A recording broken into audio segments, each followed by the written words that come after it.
Hello and welcome back to my channel at Lunar Ladies. Thank you so much for watching and joining. Click like, subscribe, and share with your friends if you find this information helpful and interesting. My name is Shona McMurray and I'm the owner and operator of Lunar Ladies, and I'm presenting a What's in a Name series to show you the power and the interesting information that can be discovered in Tibetan numerology. Tibetan numerology is its own modality looking at your birth name, first and last name, plus the day you were born, which has a specific numerical code. Both the name and the day you were born, the year you were born, has a energetic signature that speaks to the universe through frequency, wave, vibration. And so when you say your name and you bring your physical body that has a energetic imprint from the day you're born and the year you're born with the way that the planets were aligned at that moment, what happens is you bring this energy signature out into the physical world that's operating or existing on three planes of existence: spiritual plane, mental plane, and the physical plane. And so, when you show up in the world and people ask, "Hi, what's your name?" And you say, "Hi, I am," and you say your name, what you're doing is you're sending out a magnetic attraction force field when you proclaim, decree, say, own your space, and that reverberates in the universe and it mirrors back to you what's in your name and what's in your energetic signature and personal frequency. And so what you want to do is discover what is in your name and what is in your birth energetic signature that on the day you were born, because you want that energy to be free of blocks. And that's basically the foundation of Tibetan numerology, is discovering what energy you're working with, positive karma, negative karma.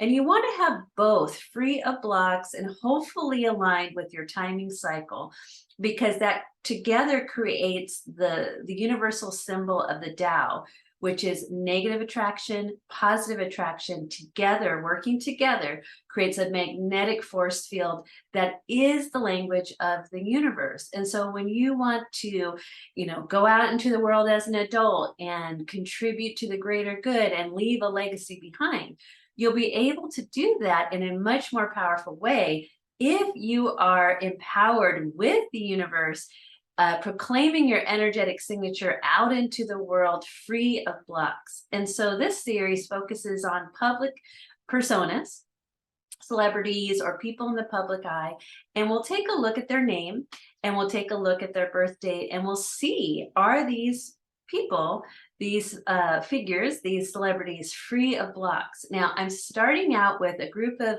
people who may be in the public eye and exhibiting not so positive behaviors. And really what I'm wanting to show you, as well as my own curiosity, is why? Why do these people keep self-sabotaging, or why, or what's their archetype out into the world of, as far as being a public persona, seeing what they're doing on the public stage? How can we learn from them and take that into our own personal individual life stream and our own soul's incarnation and learn from it so that we can do better? All right, so today's What's in a Name series is profiling Amber Heard. So I'm going to share my screen and we'll take a look at Amber Heard's, how I broke down her Tibetan numerology profile. And I can do that for individuals as well. So if you're interested in learning about what's in your name, look at the links below. There's offerings, there's discounts, there's ways that you can purchase your own Tibetan numerology profile, and I'd be happy to take a look at what's in your name. Okay, so I'm going to look at her name. I'm going to share with you some graphics of how I broke it down, what I discovered, and then I'm going to add in an extra. I'm going to look at Amber Heard's natal chart. Now, if you watch the first part of the series, Profiling Meghan Markle, I didn't add in her astrological chart because I'm not quite sure the one that she's stating as her birthday is true. Still working on that one. Lots going on with that particular person. But I'm going to share my screen. We're going to take a look at the numerology of the Tibetan profile for Amber Heard. And then I'm going to also share we don't know her birth time, but we have her birth date, and we're going to take a look at how are those coinciding together. So you're going to get two fun, interesting, and hopefully informative looks at this particular public figure. Okay, here we go. Let's start out with a quick review. What is Tibetan numerology? Again, it's focusing on the universal symbol of the Tao, excuse me, which incorporates the positive force field, and that's found in your first name, and the negative force field that's found in your birth family's last name. You want those two working together to create a powerful magnetic force field that you can utilize to increase the amazingness of this soul's incarnation for you this lifetime. All right, let's just jump right in. And you can watch my video of what is Tibetan numerology in the playlist below. Okay, here we go. Here is Amber Heard. And I want to thank Maria in the comments who suggested and recommended, asked if I would look at Amber Heard. And it was so cool because I'd already was thinking, oh, she'd be a great person to see what's there. Okay, so Amber Heard, we're looking at her first name, Amber, her family name, Heard, and then she's going by that as a public figure. Her timing cycle, born April 22nd, 1986. And we'll look at that number, the numbers in her first name, the numbers in her last name, and see what we can see. So already, we'll start with the timing cycle. This particular birth date has a timing cycle of 3. And a timing cycle means how fast or slow does this person move through the 10 life lessons, meaning some people are 10s or 11s. Now, Tibetan numerology only goes up to 11, then it goes back to 1. Some people who move through the 10 life lessons at the speed of a 10 or 11 is really, really slow. They're methodical, they're not in a rush. But this person, Amber Heard, works through the 10 life lessons every 3 years. So she's fast. So the 3 is a fast, youthful, social, climbing, kind of quick. Now I'm going to be reading Amber Heard more in the shadow because of the recent events of how she is perceived in the public eye, and whether you're a fan or not a fan, and you maybe watched her defamation trial with her ex-husband, Johnny Depp.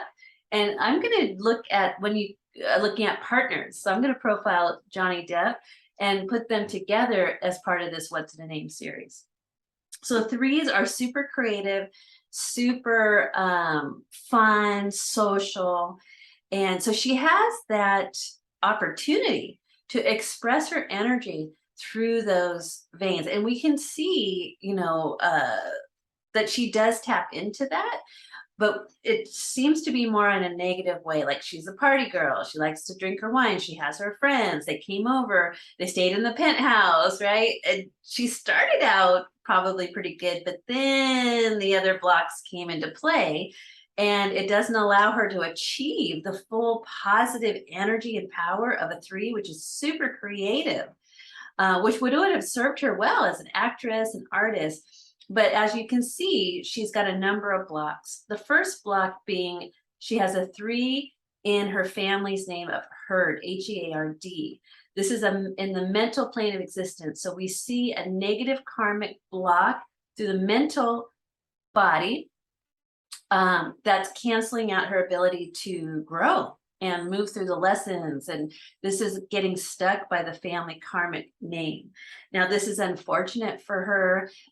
When you have your timing cycle blocked by your family's karma, then there's different cures that we work on to help you understand what that karmic energy is, and then how to clear it by contributing in a positive way. So you don't want to say, oh no, I've got a block, I'm going to change my last name, and not look at why, because as a soul, everything is designed perfectly on purpose, with a purpose. And so we want to get that wisdom before we start making changes.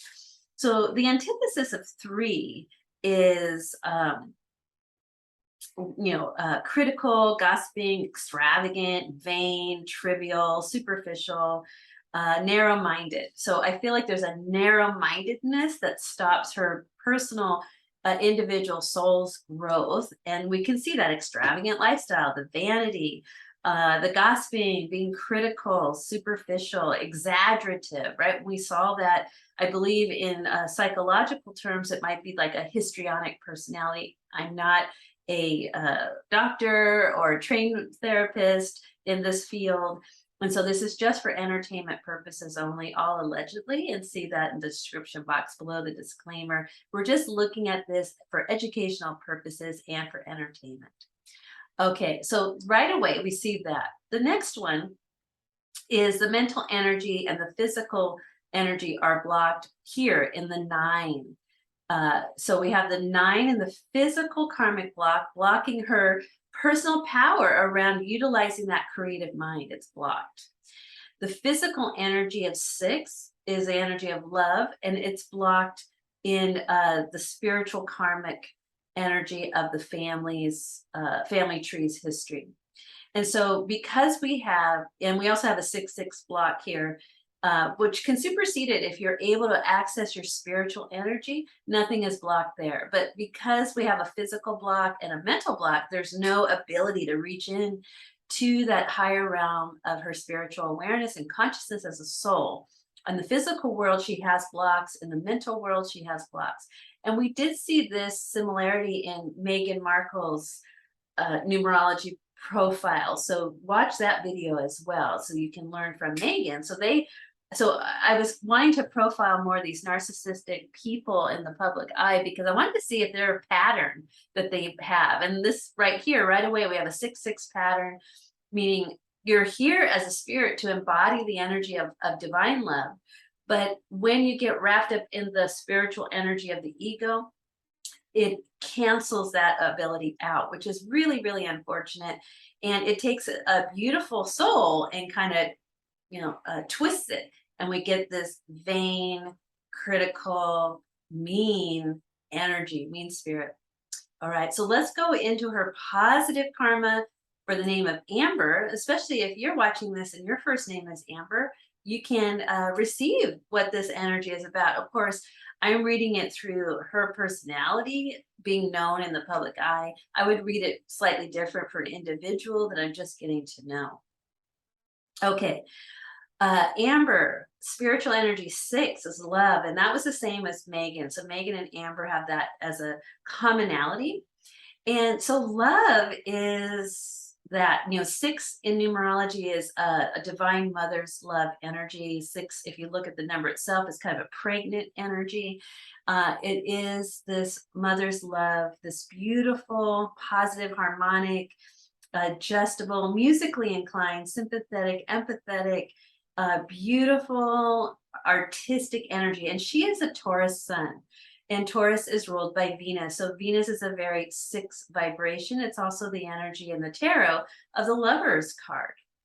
And Venus, being what rules her sun sign of Taurus, is the Empress card. So she had that ability to tap into the Empress through the vibration of the Lovers. But as we could see, her relationship vibration in the public eye was not that. Okay, mental power is a 9. 9 is about completion, right? We go through the 9 energy. It's the reverse of 6. And completion power is being a humanitarian. She tried to do that. She was, hired out by some of these organizations. She tried to be a champion for domestic violence and women's rights and being a feminism and things like that. So she strove in that direction, which was part of the plan. But because of the blocks, it got inverted, it got sabotaged, it got, it turned in on itself. It went into the negative because of that block. Now, our mental power, because of the block, is too sensitive to emotional challenges. And we could see that in the personality of over exaggerating and crying and, and kind of overacting. And people were really put off by that performance. And they even said, wow, she's a terrible actress. And she couldn't even sell the story on the stand. Okay, physical power is run by having a loving and happy home. Six is about, in the physical world, is about your home. It's the kind of home when you go, wow, you never want to leave. It's just so cozy and warm and loving, and there's good smells, and there's comfy furniture, and it's just inviting. So she has that opportunity to express herself in the physical world by providing beautiful homes and loving homes and opening the home. And it's a home where you always can have a good meal and watch TV on the couch and just feel loved. So that was the promise. That was the idea coming in for the soul. She, as a 3, she's, ruled by Venus, loves to have fun, creativity. She, if she was not blocked, she'd be a really fun friend, right?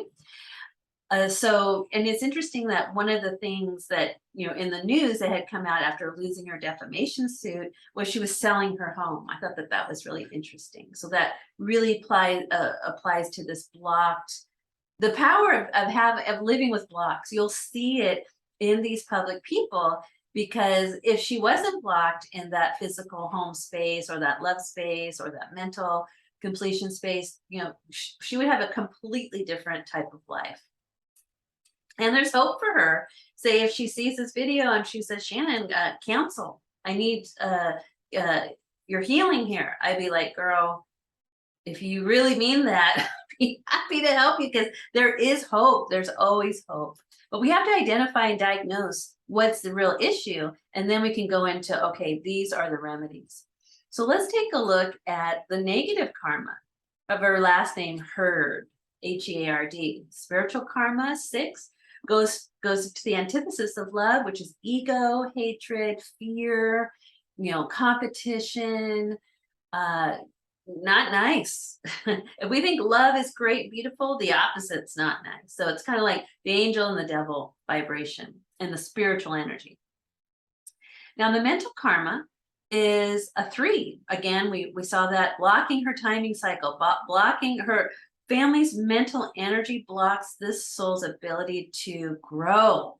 So there's if someone did a psychological profile of her father's family tree karma, that they would probably find some mental instability in that, based on these numbers. And so the 3 turns from creativity and fun to being critical, prideful, wasteful, vain. So her mind focuses on and cancels out her growth. So her mind will sabotage her ability to get out of patterns that take her down. Okay, so the physical karma is a 9 in the physical form. 9s are hard in the physical because they can just be too much. So you're trying to complete something of this karmic nature, and it moves this personality's vibration in the physical world to being demanding and emotional. And boy, didn't we see that in that trial. Okay, spiritual karma, ruled by the egoic hatred and competition energy. And we can really see that even in her husband. Now remember, she's a 6.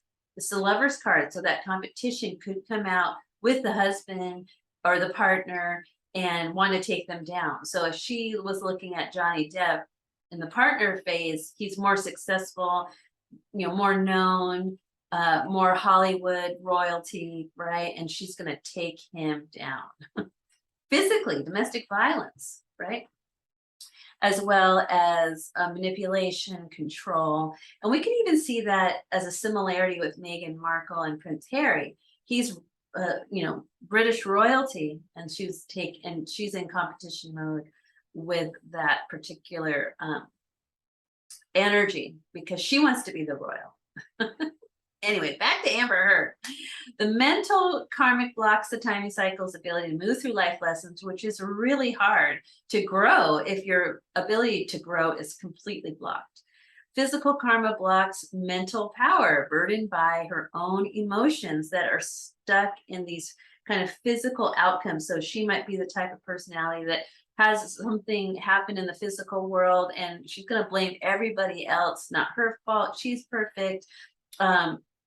Or if she goes in on herself, could go into more that addictive energy of, I'm just going to not look at this. So I'm going to do drugs or alcohol or sex and not, be totally distracted. So her ability to be creative, and this is a really creative personality. This is a creative soul, but it's destroyed by her superficial vanity, which is it's unfortunate. It's very sad. Okay, so let's put them back together based on what we've discovered so far. So this name and timing cycle is severely blocked in its ability to track what she wants, 4 blocks. And that was a similarity with Meghan Markle, also having a similar 4 blocked energetic vibration, speaking loudly to the universe, and the universe loudly responds to that particular mirroring those blocks. And so, these types of people will continue to hit their head against the wall, keep doing the same things over and over and expecting a different result, which is a definition of insanity, right? Doing the same thing over and over and over and over and thinking it's going to change. It's not going to change, because you have to make the change at the personal internal level. Okay, now remember, Tibetan numerology helps you find the blocks and helps you free the blocks. So you want a positive power in your first name.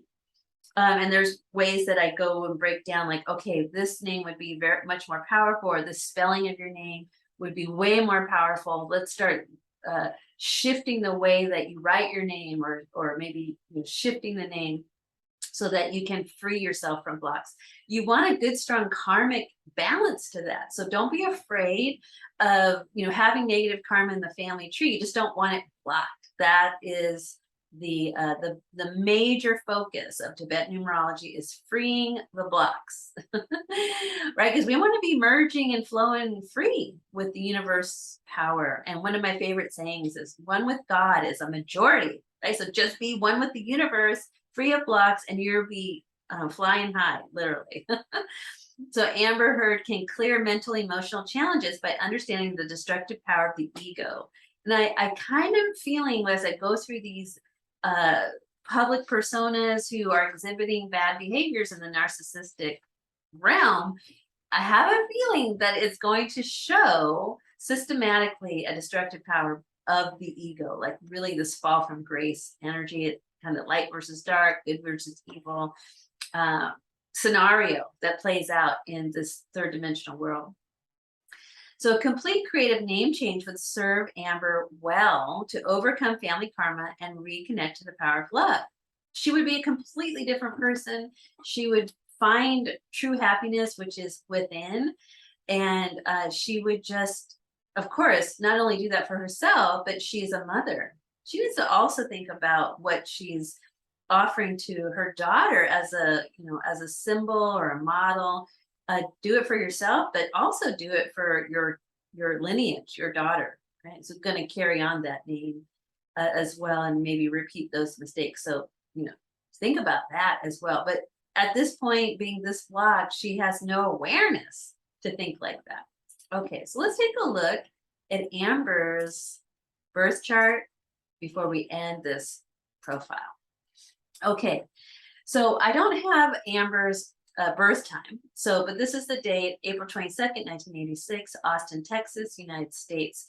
And right away, she has one of a very rare alignment that I see with, when I look at celebrity charts, I see this as, oh boy, you've got a trapezoid. This trap's light.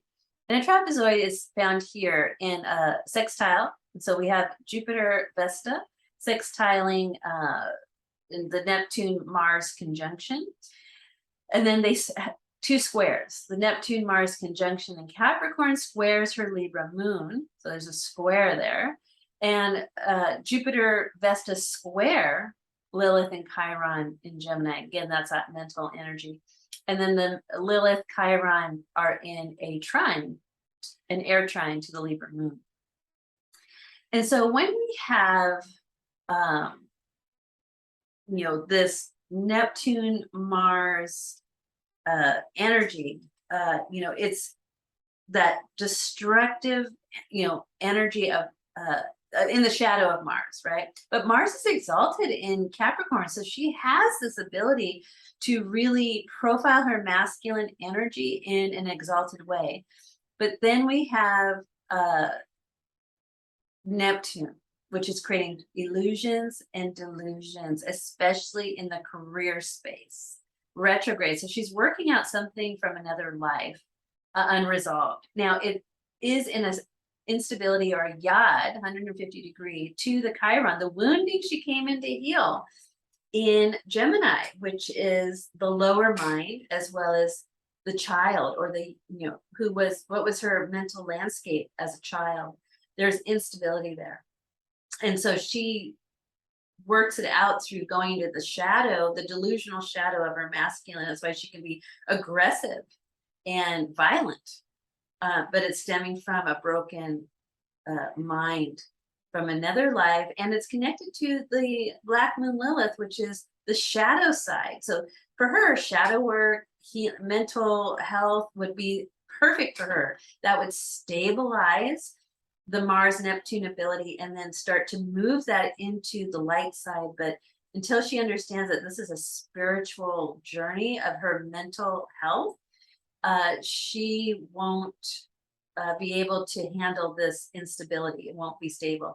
And when the Black Moon Lilith is in Gemini, it's about rejection, a fear of rejection. So anytime she's rejected, she goes into that instability. The masculine has to, fight or flight. It's going to fight, right? Because it's exalted. So it's going to take that exalted, like, I'm the best thing in the world, and be grandiose, delusional about it, and fight to the death. But that's why she needs the well-being of a healthy inner child mind, a healthy mental landscape, focusing on healing that fear of rejection. Because when we work with the Lilith energy in a chart, we also look at its antipode, its opposite. So Lilith in Sagittarius, which would be the opposite of Lilith in Gemini, is the fear of the meaninglessness of life. And notice that her Lilith is exactly opposite her Saturn, retrograde 8 degrees in Sagittarius. So I do a lot of past life readings looking through the lens of Saturn, because it tells you a time, an age of when this life is beeping from or emanating from. Old souls are born with that Saturn retrograde. So there's something in the timeline of the age of Sagittarius we're looking at that's going to heal this meaninglessness of life, fear of rejection, shadow work that she really needs to work out. And having a Lilith conjunct Chiron is not easy. You're going to have to utilize the ability of the higher mind, as well as most likely someone who can help guide this energy to seek for truth. But if she doesn't have the awareness to go, wow, this life for me is being a seeker of truth, she'll go into the shadow, of course, there. So that's one side of the trapezoid. The other side is Jupiter in Pisces, which is the ancient ruler of Pisces. So this is old energy here as well, as far as looking at timelines for lifetimes. This is coming from a time before the discovery of Neptune. To me, it goes back to Atlantis or Lemuria, and High Priestess energy there as well. But I'm reading this in the shadow because it's Yod to the moon. Moon is the core root self. It's the nonverbal space. It's the primal mother-daughter space. It's in Libra. So she's trying to work out these primal emotions through relationships. But it's unstable until she realizes that's what she's doing. And, sometimes I see, especially in people in lesbian relationships, sometimes people get into that because they're looking for that intimacy, that primal intimacy with the mother that never got, the bonding never happened. And so if it's not in an aware state that that's really what you're searching for, some women go in to more lesbian relationships to find that intimacy with another woman, and they might kind of be looking for mother figures sometimes, but really the relationship that needs to be worked on is the primal intimate bonding with mother through relationship. And if that wasn't a part of her life, she'll unconsciously seek it in as an adult in relationships. But until she works that out, realizes what it is, does that inner work, does that shadow work, and she does have help from the moon to do that mental shadow work. Then she's more at a balanced state, Libra, to decide, to look for a healthy partner, whether it's a male or female, doesn't matter. But she really has to become aware, is this what's going on inside of me as my primal instinct to bond? And it isn't an unstable relationship with Jupiter that's going to blow it out of proportion. And then, of course, we go into the shadow of Pisces, which is victimization, either being the victim or the perpetrator or both.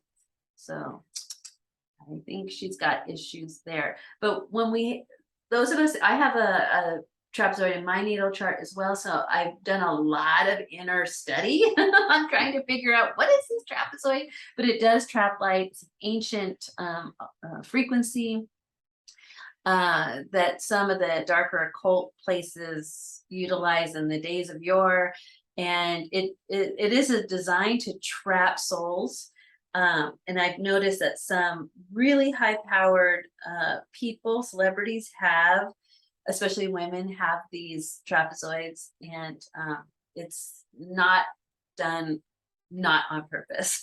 Let's just say from other lifetimes, looking at souls that have a lot of light, but trap them to keep reincarnating and kind of being used for their energy. So I found that was really interesting. She also has this amazing mystical rectangle, which is mirrors that timing cycle of 3 and being super creative. But it's there, sitting there, not being able to be accessed. So it can create a lazy energy and wanting to use other people's creativity and call it their own. But to strengthen and access the power of this alchemical symbol of a mystical rectangle, you have to go into the opposite corners and realize the relationship for her would be between Mercury in Aries and the moon in Libra, which also can create this out of balance, could create an instability of that, ego, Aries, and the Venus, or the moon in Mars, which moon in Libra rather, also ruled by a Venusian energy. So, she might have learned really early to manipulate to get what she wants through relationships.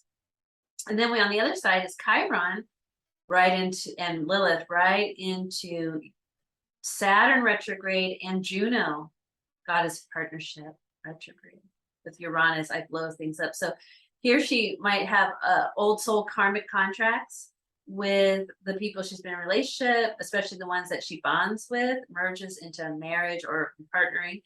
And then Uranus is going to blow it up, because Uranus is in a yod instability to Venus, and her Venus is home in the Pleiades here. I mean, it's kind of sad that she, is so in the detriment of a chart that has a lot of power, exalted, home planets in their home signs, in constellation degrees as well. So goodness, yeah, not easy life, unless she really decides that I'm going to turn this boat around and get the help that I need, and really focus in on looking in her own mirror. It's kind of like, it reminds me of one of the symbols for Venus is the mirror. And if you look at the symbol of Venus, it looks like a handheld mirror. And some Venusian characters can get lost in the mirror, right? Especially when they hold the mirror outward and they want everybody to look at them. Look at me, aren't I beautiful? But really what they need to do is turn the mirror around and go, that's really what I look like. I need some help to change that, please, so that when I'm ready, when I see what's truly there and I really do the inner work to the inner beauty, then I can turn the mirror around and people can see that. But she kind of separates herself and says, look at this false image. I want you to look at this. And behind the mirror is someone that's not very nice. But it doesn't have to be that way, Amber, especially if you free yourself from those blocks. So thank you so much for watching What's in the Name series. I hope you found this content interesting. If you did, like, share, subscribe. If you would like your own astrological and Tibetan numerology profile, that's what I love to do. It's so much fun for me. You can look in the description box below for links on how to order your own profile. I'll be back again with a new person. And if you have recommendations, feel free to put them in the comments below or send me an email, Shannon@lunarladies.com, also in the description box below. And I'd be happy to look at the recommendations and see if it would fit in with this series. Thank you so much for watching. I look forward to bringing you a new name, a new personality, a new Tibetan numerological profile, and what's in a name. Bye for now.